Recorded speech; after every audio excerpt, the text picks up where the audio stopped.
नमस्कार, मैं हूं अंकुर और आप देख रहे हैं सत्यहिंदी.com। एक नजर अब तक की सुर्खियों पर। राजस्थान में हुए चुनाव के पहले खबर आ रही है कि सचिन पायलट और अशोक गहलोत के बीच का झगड़ा खत्म नहीं हुआ है। खबर है कि सचिन पायलट अपने क्षेत्रीय संगठन की रूपरेखा को अंतिम रूप दे रहे हैं। कहा जा रहा है कि उनकी नई पार्टी की घोषणा 11 जून को हो सकती है। पायलट की नई पार्टी का नाम प्रगतिशील कांग्रेस हो सकता है। कहा जा रहा है कि पार्टी की घोषणा से पहले सोमवार को पायलट राज्यसभा सांसद विवेक तनखा के साथ सतना जिले में स्थित महर मंदिर में मां शारदा का आशीर्वाद लेने पहुंचे। पायलट के करीबी सूत्रों ने बताया कि पूर्व डिप्टी सीएम के जयपुर में रैली करने और घोषणा करने की संभावना है। हालांकि इसको लेकर पायलट ने अभी तक तो कोई बयान जारी नहीं किया है, लेकिन सचिन पायलट समर्थक मंत्री मुरारी मीणा ने पायलट के नए पार्टी बनाने की चर्चाओं को आधारहीन और अफवाह बताते हुए सिरे से खारिज किया है। उनका कहना है कि हम सब कांग्रेस पार्टी के सिपाही हैं, दोनों नेता पार्टी आलाकमान से मिल चुके हैं, हम सब साथ मिलकर चुनाव लड़ेंगे। सचिन पायलट के नई पार्टी बनाने की खबरों पर मंगलवार को जयपुर पहुंचे राजस्थान कांग्रेस के प्रभारी सुखजिंदर सिंह रंधावा ने पायलट की नई पार्टी बनाने से जुड़े एक सवाल पर कहा, ऐसी कोई बात नहीं है, ना ही उनका पहले मन था और ना ही अब है।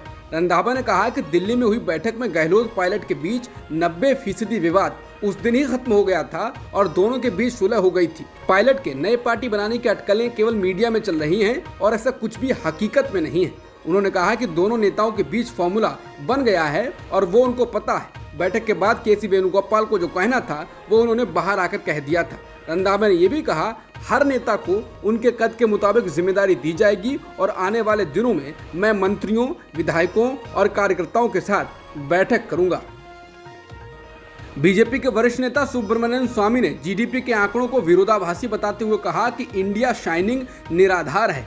सुब्रमण्यम स्वामी ने दावा किया कि उन्होंने भारत के आर्थिक आंकड़ों का गहन विश्लेषण किया है और कहा है कि इंडिया शाइनिंग की सारी बातें निराधार हैं। स्वामी ने ट्वीट कर नवीनतम जीडीपी आंकड़ों के बारे में बोलते हुए कहा कि जीडीपी की वृद्धि दर माइनस कोरोना से रिकवरी 4% से कम है, जो कि नेहरू काल में हासिल की गई थी। उन्होंने आगे कहा वो जल्द ही इन आंकड़ों को पेश करेंगे।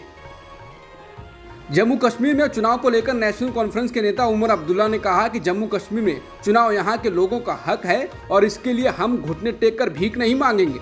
उन्होंने कहा है कि चुनाव जम्मू कश्मीर के लोगों का हक है। अगर ये लोग हमारा हक छीनना चाहते हैं, हमारा हक छीन कर अगर उन्हें तसल्ली मिलती है तो करें, हमारा भी आत्मसम्मान है और हम इनके सामने घुटने नहीं टेकेंगे। उन्होंने कहा कि हम चुनाव आयोग से सुनना चाहते हैं, क्या मुख्य चुनाव आयुक्त ने ये नहीं कहा है कि यहाँ खालीपन है जिसे खत्म करने की जरूरत है? तो आखिर वो लोग ये खालीपन खत्म क्यों नहीं कर रहे हैं? क्या मजबूरी है उनकी जो वो यहाँ चुनाव में देरी करा रहे हैं? साफ क्यों नहीं कहते हैं कि हमारे ऊपर दबाव है और हम चुनाव नहीं करा सकते? एक तरफ चुनाव आयोग कहता है यहाँ खालीपन है और दूसरी ओर वो इसे भरना भी नहीं चाहते हैं। कांग्रेस अध्यक्ष मल्लिकार्जुन खड़गे ने गुजरात में दलितों के साथ अत्याचार की खबरों पर ट्वीट किया है। उन्होंने ट्वीट में जिस खबर का जिक्र किया है उसमें लिखा है, मैच के दौरान बच्चे ने उठाई गेंद तो भीड़ ने घर पर बोला धावा, पिता और चाचा को पीटा, अंगूठा काटा। इसके अलावा एक और खबर बताई है कि अच्छे कपड़े और चश्मा पहनने पर दलित की पिटाई, बचाने आई मां को भी पीटा, 7 के खिलाफ FIR।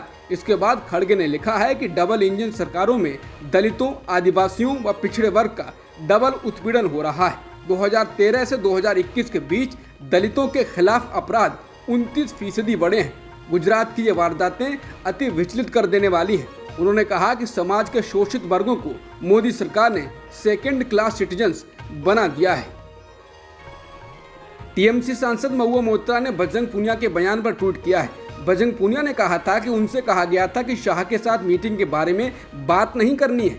इसी को लेकर महुआ ने ट्वीट में लिखा है कि बजरंग पूनिया ने शाह के साथ मीटिंग को लेकर कहा कि इसके बारे में बात नहीं करने के लिए कहा गया है। महुआ ने इसके साथ ही लिखा कि महिला पहलवानों ने डर और शर्म पर काबू पाया और FIR में बताया कि कैसे बीजेपी सांसद ने उनके स्तनों और नितंबों को छुआ। महुआ ने लिखा, तो वो केवल गृह मंत्री से मिलने की बात क्यों नहीं कर सकते हैं? महुआ ने लिखा, ये कैसी धमकी है? पहलवान बजरंग पूनिया ने NDTV से बात करते हुए कहा कि आंदोलन कोई पीछे नहीं हटा है और लगातार जारी है। हम इसमें रणनीति बना रहे हैं और 1-2 दिन में बता देंगे। और दूसरी ओर कुछ मीडिया चला रहे हैं कि आंदोलन खत्म हो गया है और साक्षी मलिक ने नाम वापस ले लिया है। उन्होंने कहा कि मैं कहना चाहता हूं कि आप हमारा आंदोलन चाहे ना दिखाएं, लेकिन हमारा नेगेटिव भी ना दिखाएं। पुनिया ने कहा ये वही न्यूज़ चैनल हैं जो गलत न्यूज़ को फैला रहे हैं लेकिन सच्चाई को दबा रहे हैं। उनके पास पहले से कुछ भेजा जाता है। बजरंग पूनिया ने एनडीटीवी से बात करते हुए सरकार द्वारा नौकरी ज्वाइन करने के दबाव पर कहा है कि उनके ऊपर कोई दबाव नहीं डाला गया है। हमने नौकरी की जितनी छुट्टी ले रखी थी वो खत्म हो रही थी, इसीलिए कोच बोले थे कि साइन करके आओ। लेकिन ये सम्मान की लड़ाई है, अगर कोई हमको प्रेशर देगा तो हम इस नौकरी को छोड़ देंगे। इसके साथ ही उन्होंने अमित शाह से पहलवानों की मुलाकात पर कहा कि उनसे हमारी कोई सेटिंग नहीं हुई है। उन्होंने कहा कि सरकार की बातों से पहलवान सहमत नहीं है और जो हमारी बातें हैं उससे सरकार सहमत नहीं दिखाई थी। मीटिंग को लेकर बात बताने पर उन्होंने कहा हमसे बोला गया कि इस मीटिंग को लेकर कहीं कुछ नहीं बोलना है और उसके बाद पीछे से वो चीज़ें निकल कर आ रही हैं, वही बता रहे हैं, खिलाड़ी मिले हैं और ये बातें हुई हैं। पूनिया ने कहा कि हमने यही बातें रखी कि ब्रजभूषण को अरेस्ट क्यों नहीं किया गया, उनका बचाव हो रहा है अभी तक। तो शाह बोले कि हम बात कर रहे हैं और इस पर ज़रूर एक्शन होगा। तो उन्होंने हमें आश्वासन दिया अगर हम बातचीत नहीं करेंगे तो समाधान कैसे निकलेगा, लेकिन आंदोलन अलग है, ये नहीं कि हमने कदम पीछे खींच लिए हैं। जल्द ही हम रणनीति बना रहे हैं। वहीं शाह से रात में मिलने पर कहा कि गृहमंत्री के पास जब टाइम होगा उसी हिसाब से हम जाएंगे, उन्होंने ही समय दिया था। बजरंग पूनिया ने नाबालिग पहलवान के बयान को वापस लेने की खबर पर कहा कि सूत्रों से खबरें आ रही हैं, लेकिन उनके पिता कह रहे हैं कि हमने बयान बदले नहीं हैं और ना ही कोई शिकायत वापस ली है। हमसे उनने बात की है और उन्होंने भी यही कहा है। पूनिया ने कहा कि देश को ये समझना चाहिए कि उसके पिता पर हमको भरोसा करना चाहिए या सूत्रों पर हमको भरोसा करना चाहिए। ये बात न्यूज़पेपर में भी आई है, लेकिन हमारी बात हुई है, उन्होंने इससे मना किया है। बता दें, इंडियन एक्सप्रेस ने आज खबर पहले पेज पर ये दी थी कि नाबालिग लड़की ने बयान वापस ले लिए हैं और 164 के तहत नया बयान दिया है। हालांकि अभी तक नाबालिग के पिता ने इस पर कुछ नहीं कहा है। ओडिशा सरकार ने बालेश्वर ट्रेन हादसे में मरने वालों की संख्या 288 बताई है। इससे पहले बताया था कि मृतकों की संख्या 288 नहीं 275 है। अब सरकार दोबारा आंकड़े को बदलते हुए 288 बता रही है। इस पर पश्चिम बंगाल के मुख्यमंत्री ममता बनर्जी ओडिशा दौरे पर हैं। आज उन्होंने कहा कि पश्चिम बंगाल के 31 लोग अभी भी लापता हैं। ममता लगातार ये कह रही हैं कि मृतकों की सही संख्या को छुपाया जा रहा है। इसके साथ ही ममता ने आज कटक के विभिन्न अस्पतालों में भर्ती दुर्घटनाग्रस्त यात्रियों से मुलाकात की। बनर्जी ने कहा कि एसएसबी मेडिकल कॉलेज में पश्चिम बंगाल के 57 घायल यात्री हैं। कुछ ने अपने अंग खो दिए हैं, उनमें से कुछ ने अपनी आंखें खो दी हैं। ये ऐसी त्रासदी है जिसे शब्दों में बयां नहीं किया जा सकता है। कांग्रेस प्रवक्ता सुप्रिया श्रीनेत ने ओडिशा में हुए रेल हादसे को लेकर बीजेपी और पीएम मोदी को निशाने पर लिया है। उन्होंने कहा है कि जब प्रधानमंत्री या रेल मंत्री घटना स्थल पर जाते हैं तो स्वयं रचा जाता है, जैसे भगवान प्रकट हो गए हों। जहां 300 लोगों की मृत्यु हो गई हो वहां जाना उनका काम है। वो अलग बात है कि वहां कूलर लगे थे और शव डंपर में गाजर मूली की तरफ फेंके जा रहे थे। उन्होंने कहा कि सरकार को जब जब कटघरे में खड़ा किया जाता है तो सिर्फ ध्यान भटकाया जाता है। उन्होंने इसके साथ ही कहा कि सवाल है कि क्या सीबीआई और एनआईए सच में कुछ कर पाएगी। कानपुर और कनेरू रेल हादसे की जांच एनआईए को सौंपी गई थी। आज 7 साल बाद भी इन मामलों में चार्जशीट दायर नहीं हुई है। जो इस मामले में एक्सपर्ट हैं उनसे इसकी जांच करानी चाहिए, ना कि सरकार की विफलता से ध्यान हटाने के लिए एनआईए और सीबीआई को इन मामलों में शामिल करना चाहिए। कांग्रेस प्रवक्ता सुप्रिया श्रीनेत ने ओडिशा में हुई ट्रेन दुर्घटना को लेकर सरकार से सवाल पूछे हैं। उन्होंने पूछा है क्या सीबीआई पता करेगी कि ट्रैक की मरम्मत और नए ट्रैक बिछाने का बजट जो 2018-19 में 9,607 करोड़ था वो 2019-20 में घटकर 7,470 करोड़ क्यों हुआ। क्या सीबीआई ढूंढेगी कि रेल चिंतन शिविर में जब हर जोन को सुरक्षा पर बोलना था वहां सिर्फ एक ही जोन को क्यों बोलने दिया गया और इस शिविर में सारा ध्यान वंदे भारत पर केंद्रित क्यों था। क्या सीबीआई मालूम करेगी सीएजी की रिपोर्ट में जिक्र है कि 2017-21 के बीच 10 में से करीब 7 हादसे ट्रेन के पटरी से उतरने की वजह से हुए, या फिर ईस्ट कोस्ट रेलवे में सुरक्षा के लिए ट्रैक मेंटेनेंस का परीक्षण क्यों नहीं हुआ। क्या सीबीआई पता लगाएगी कि राष्ट्रीय रेल संरक्षा कोष की फंडिंग 79% कम क्यों की गई।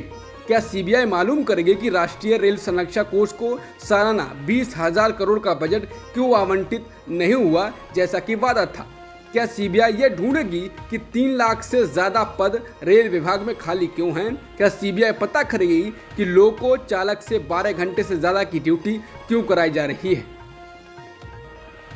भाजपा शासित उत्तराखंड में महानिर्वाणी अखाड़े के अंतर्गत आने वाले 3 प्रमुख मंदिरों में महिलाओं और लड़कियों के लिए ड्रेस कोड लागू किया गया है। ये जानकारी न्यूज एजेंसी ANI ने मंगलवार को दी है। यहाँ ये बताना जरूरी है कि उत्तराखंड में 2 बड़े तीर्थ स्थल केदारनाथ धाम और बद्रीनाथ धाम सरकार की देखरेख में संचालित होते हैं, उनमें किसी प्रकार का ड्रेस कोड लागू नहीं है। इसी तरह हरिद्वार में ढेरों मंदिर हैं, उनमें भी कोई ड्रेस कोड लागू नहीं किया गया है। लेकिन बड़ा सवाल यही है, क्या सार्वजनिक स्थलों पर ऐसे ड्रेस कोड लागू किए जा सकते हैं और क्या इनका पालन करा पाना मुमकिन होगा? महानिर्वाणी अखाड़ा के सचिव और अखिल भारतीय अखाड़ा परिषद के अध्यक्ष महेंद्र रविंद्र पुरी ने ANI को बताया है कि महिलाएं और लड़कियां छोटे कपड़े पहनकर महानिर्वाणी अखाड़े के तहत आने वाले 3 मंदिरों में अब प्रवेश नहीं कर सकती हैं। उन्होंने कहा, इन मंदिरों में हरिद्वार के कनखल में दक्ष प्रजापति मंदिर, पौड़ी जिले में नीलकंठ महादेव मंदिर और देहरादून में टपकेश्वर महादेव मंदिर शामिल हैं। ये तीनों मंदिर महानिर्वाणी अखाड़े के अंतर्गत आते हैं। अब इनमें सभी संस्कारों का पालन करते हुए आने की इजाजत होगी। मणिपुर में शांति बहाली की राह इतनी आसान दिख नहीं रही है। मणिपुर के सरोऊ इलाके में सुरक्षा बलों और विद्रोहियों के एक समूह के बीच 5 से 6 जून की दरमियानी रात हुई गोलीबारी में असम राइफल्स के 2 जवान घायल हो गए, 1 जवान शहीद हो गया। इसके साथ ही मणिपुर के कागचिंग जिले के सुगनू में ग्रामीणों ने एक खाली हुए शिविर में आग लगा दी। इस शिविर में यूनाइटेड कुकी लिबरेशन फ्रंट के उग्रवादियों ने शरण ली थी। ये अकेला शिविर नहीं है जिसमें आगजनी की घटना हुई है। ग्रामीणों का यह हमला तब हुआ है जब कांगचिंग जिले के सुकनू में कांग्रेस विधायक के रंजीत के घर सहित करीब 100 खाली पड़े घरों को जलाने की घटना हुई थी। खाली घर इसलिए हैं क्योंकि हिंसा के दौरान लोग घरों को खाली कर राहत शिविरों या सुरक्षित जगहों पर चले गए हैं। दिल्ली के मुख्यमंत्री अरविंद केजरीवाल ने केंद्र सरकार द्वारा अधिकारियों के तबादले पर लाए गए अध्यादेश को लेकर विपक्षी दलों से लगातार मुलाकात की है। इसी कड़ी में अब वो सपा प्रमुख अखिलेश यादव से भी मुलाकात करेंगे। सपा सूत्रों का कहना है कि बैठक का समय अभी तय नहीं हुआ है। केजरीवाल के साथ आप सांसद और प्रदेश प्रभारी संजय सिंह में होंगे। इससे पहले अरविंद केजरीवाल ने कई दलों से मुलाकात की है। उनके साथ पंजाब के CM भगवंत मान, राज्यसभा सांसद संजय सिंह और राघव चड्ढा मौजूद रहे हैं। अब तक की खबरों में इतना ही। बाकी खबरों के लिए बने रहिए सत्यहिंदी.com के साथ।